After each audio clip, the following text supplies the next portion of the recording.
Yeah, so I'm going to read from, this is my book, Tender Gravity. And I'm going to read a poem. It's called Rock Poem. But I'm just going to give a little background before, in terms of the place and the time that this poem rose from. I got to go on an artist residency in the Tracy Arm Ford's Terror Wilderness area of the Tongass National Forest. So I got to hang out with rangers for a while and kind of shadow them. And the way that the rangers patrol this watery world is by kayak. So we were kayaking and camping on these rock cliffs in an area, it's called South Sawyer. And it's an area that was under ice when John Muir wrote about and visited that area, in 1879. So we were in an area that had not been released from ice for too long. So it's a lot of bare rock. But the other thing I want to say is that in almost all my writing, or probably all my writing, I feel like I'm a seeker, like I'm seeking to answer one basic question, and that is, how shall we live? How shall we as humans live? And for me, I always look to the more than human world, the natural world, for the answers to those questions. So in this poem, I'm asking rock, and I find that rock is a very interesting being to have a conversation with, because it's been around a long time. And so when a lot of times people ask me, how do you deal with eco-grief? Which has become so commonplace now that everybody knows what I mean when I say that word. And one of the ways I do deal with it is by being with and thinking about geologic forces, thinking about the forces that are so vast in terms of the time span that they cover. So here I am, I'm sitting on this rock face. I'm hanging out with a park ranger who spends every summer in this place, and I'm getting to spend a little time with him. I'll read it now. Rock poem. Awed by the patterns, I say, I'd like to be here with a geologist. And you say, one was here once, an old guy who said, wow, this is some ugly rock. And I'm thinking that is the last word I'd use to describe it. Ugly, he meant tortured. He knew the processes that led to these starburst scrolling fractures, white scribbles across gray, orange shimmering splashes undercut by green. He knew these color patterns evidenced a long mutilation of bedrock granite. But for me, sitting on the headland, it's the epitome of beauty, draws my gaze again and again. The lines are messages scrawled by giants.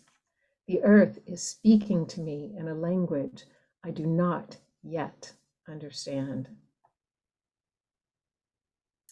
And I want to just hold this poem up because the form of the poem is actually it's important. Yeah. In that the rock itself had all these different forms going on. And so I tried to replicate that on a page in some way. Mm-hmm. One of the things I do, besides all the strange line breaks, which I got to tell you, when I had this book published, it took so much effort for the copy editors to get it right. So much effort. I thought we weren't going to get there, but we did. But anyhow, it was really important to me that every single spacing was as I had it, that the quotation marks that are just kind of hanging out in the air are hanging out in the air, because that denotes this idea of another language that I don't yet understand. So, that's one of the joys of poetry, is that you get to play with form. And I really like the way this one turned out, because I'm trying to translate really something that's not translatable, but I do my best. Very nice. Yeah, absolutely. Thank you for that.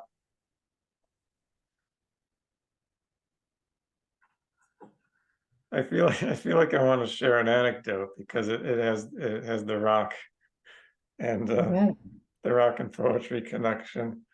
Um, so I guess I could throw it out there, and I don't know if it's too much of a tangent or not.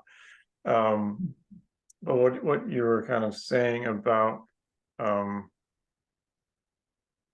just it's kind of the view of rock as something ugly or something ordinary, and something precious, and that kind of like that interplay just made me think of it.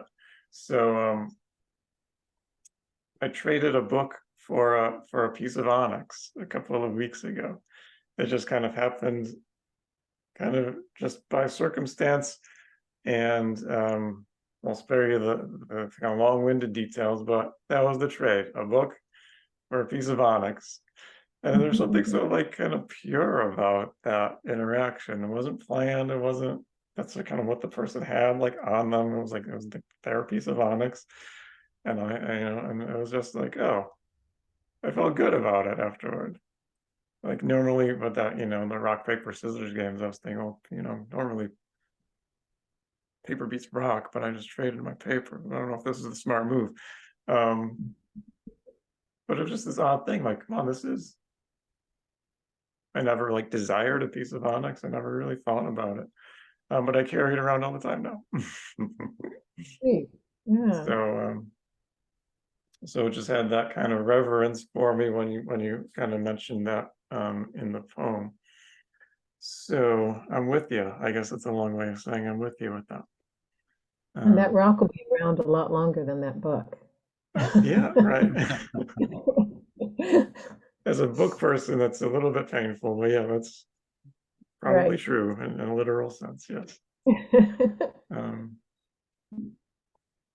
So yeah, you said one thing too that I was striking is like the just kind of the central question was like what I kind of rephrased it in my head as like something like what makes life worthwhile. That's not exactly what you said, but that's what I wrote down.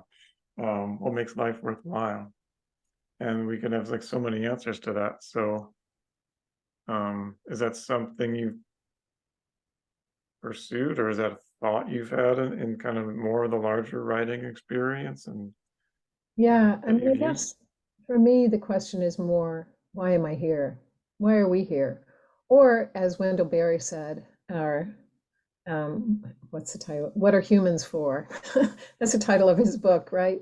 I mean, I think about that a lot because I can look at the natural world and I understand what this birch tree outside my window is doing for the birds and the soil and, all these other beings. I often question what I'm doing, and the answer I always come down to is I am here to love and praise. So my poetry is why I'm here in a way. I mean, that seems very grandiose, I know, but it's kind of this philosophical question that I've always struggled with, like what are humans for? Like really? And but your question, what makes life worth living? I think you get the answer to that in the same kind of search.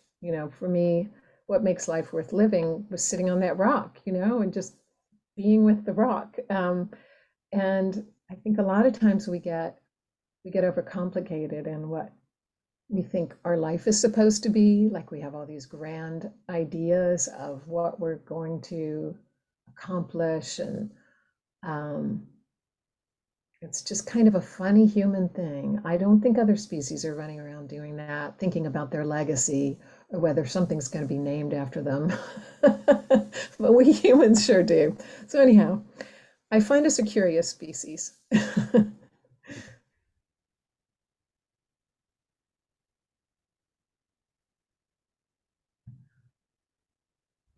I had a couple comments, if you don't mind me jumping in. Please Um, do.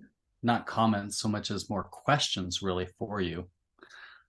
And I would really like to sit down with that poem and actually give it a couple once or twice overs, because as I was listening to you and the way that you articulate the poem, and then afterwards showing sort of the way the form and structure plays into it. That was missing from the presentation, just hearing it. But I knew going into the poem that form was important to you.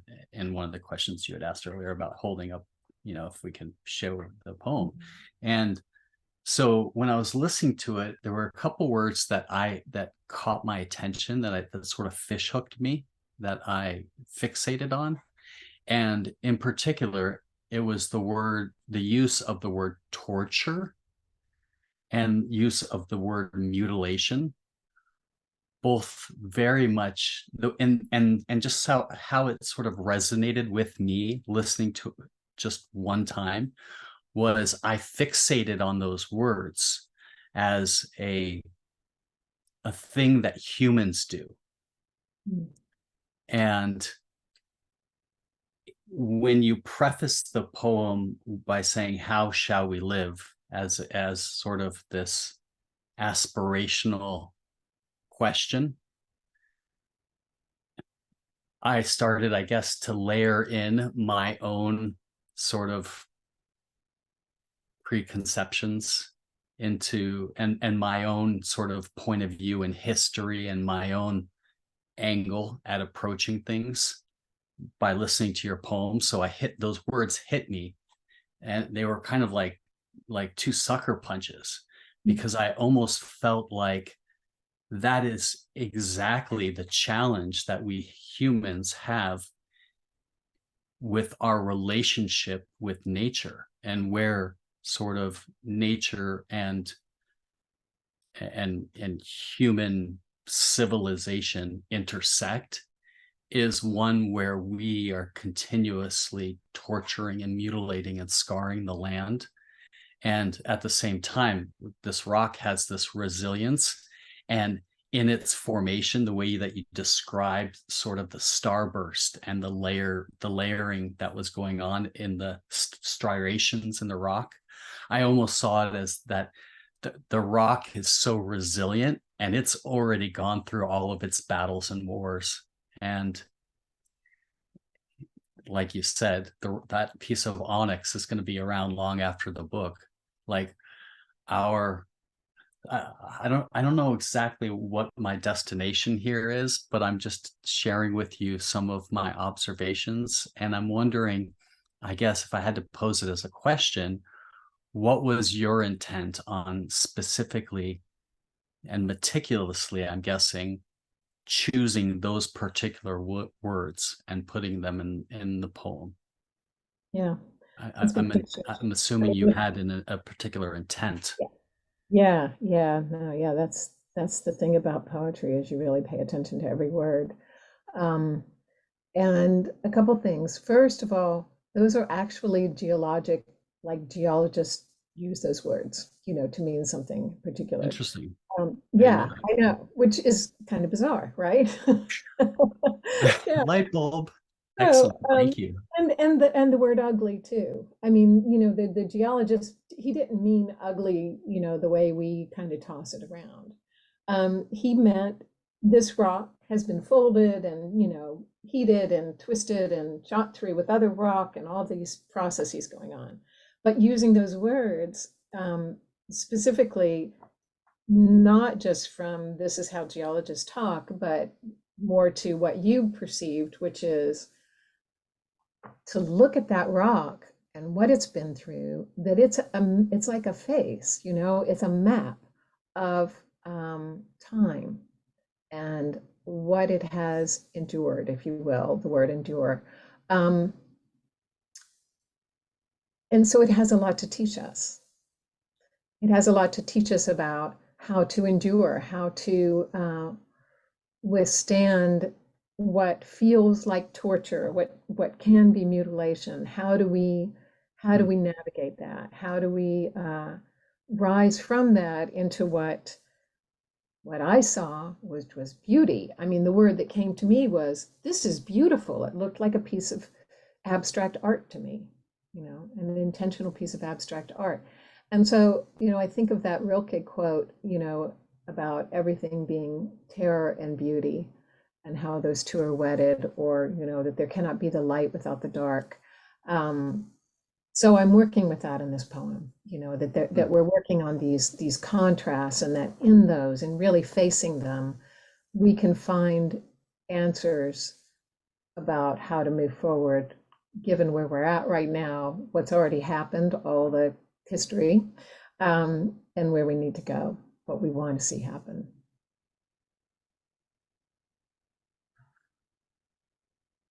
Yeah, that's lovely. Thank you. Thank you. Yeah, thanks.